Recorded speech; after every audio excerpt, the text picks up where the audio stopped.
All right, topic 6.1, circular motion. You need a data booklet and your notebook.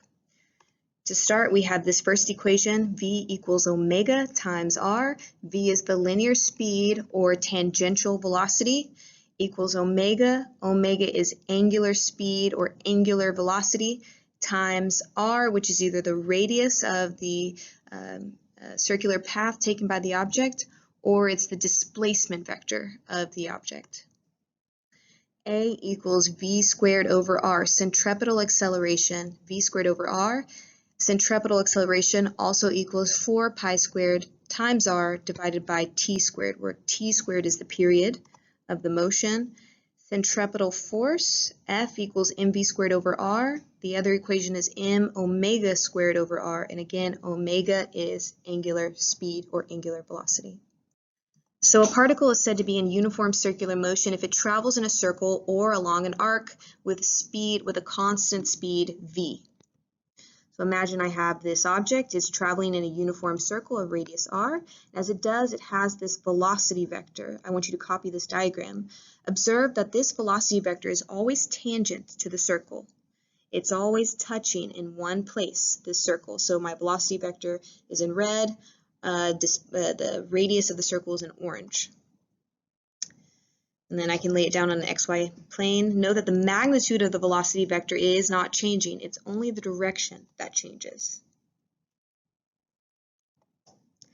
There is acceleration with constant speed. This is a new idea. To prove to you that there is acceleration even though the speed is constant, we will look at two snapshots of this object's velocity when it's in two different locations, and I'm going to call one of those vectors v1, and when it's in the second position it's v2. And so we know that acceleration is a change in velocity over some unit of time, v2 minus v1.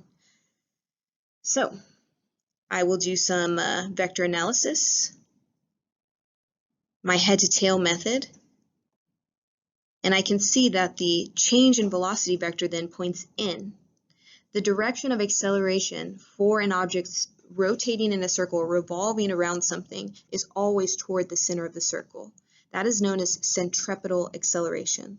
So if you want, copy the vectors here. Centripetal means center seeking.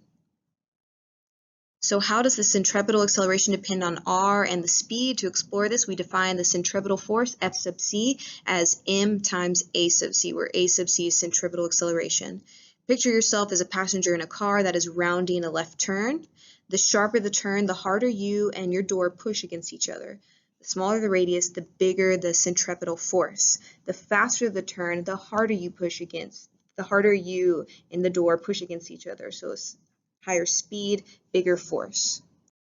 Let's define period is the time for one complete revolution. Frequency measured in hertz, that's the SI, or reciprocal seconds. Hertz is the same thing as seconds to the -1. Frequency is the number of cycles, oscillations, repetitions, revolutions that occur each second, per second. The period and frequency are inverses of each other. So frequency is 1 over the period, or period is 1 over the frequency. Traveling in a complete circle, an object completes one revolution, one trip around the circle. So for a circle of radius 1 unit, the distance traveled by the object is 2 pi.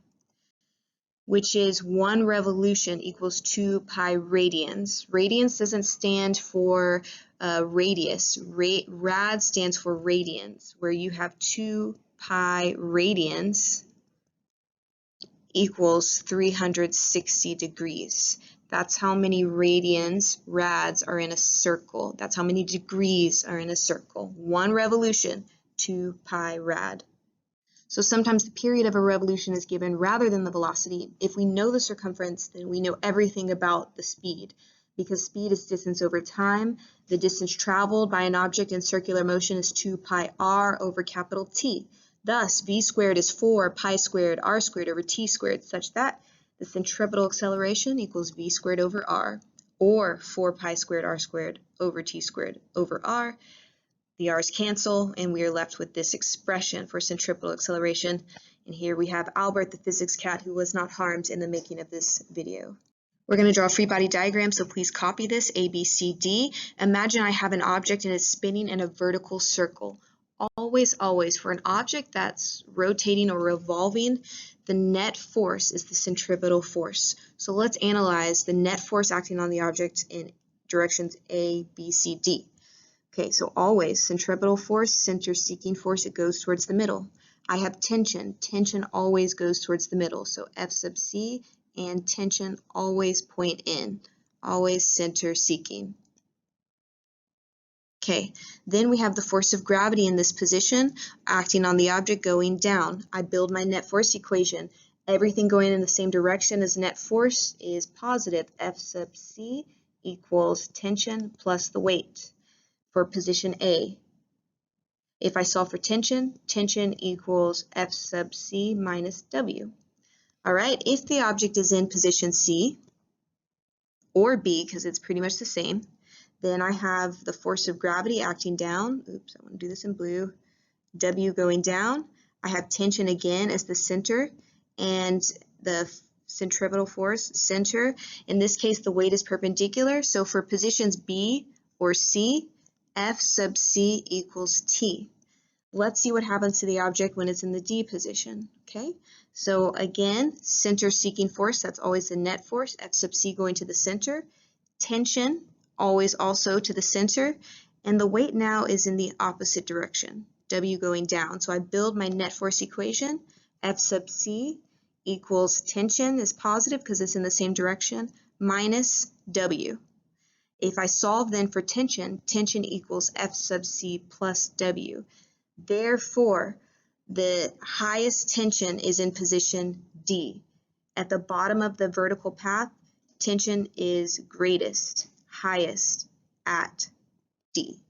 And we will go over this again, very important. So always for an object in uniform circular motion, the net force is the centripetal force, the center seeking force.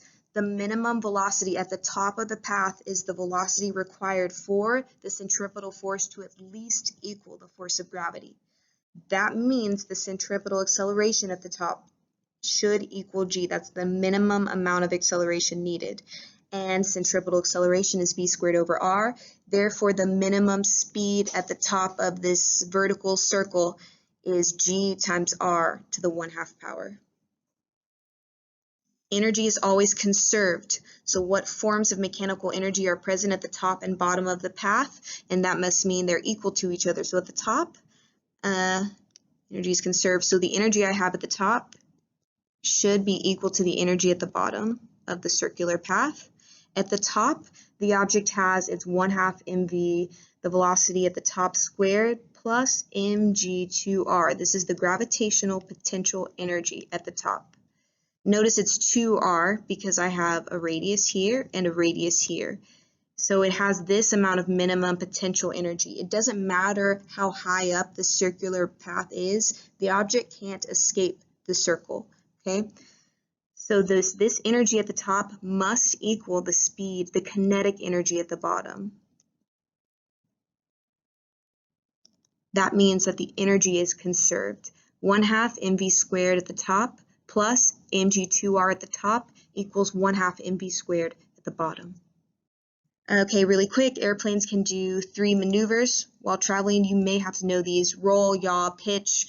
Roll, the ailerons act in opposing directions. Yaw, tail rudder turns left or right. Pitch, ailerons and horizontal stabilizer act together.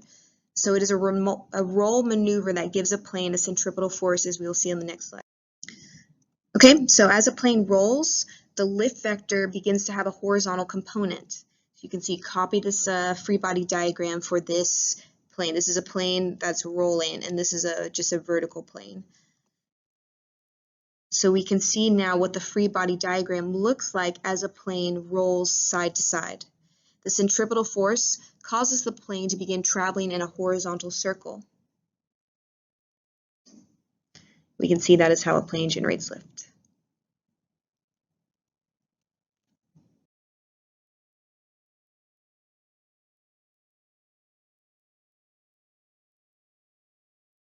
Okay, so even though cars use friction, roads are banked so that the need for friction is reduced. This means that rather than a lift force, it's the component of the car's normal force that provides centripetal acceleration, that gives rise to the force. A banked curve can be designed so that a car can make the turn even if it is perfectly frictionless. The greater the angle, the greater the centripetal acceleration, the faster the car can travel. Thanks for watching. Study well.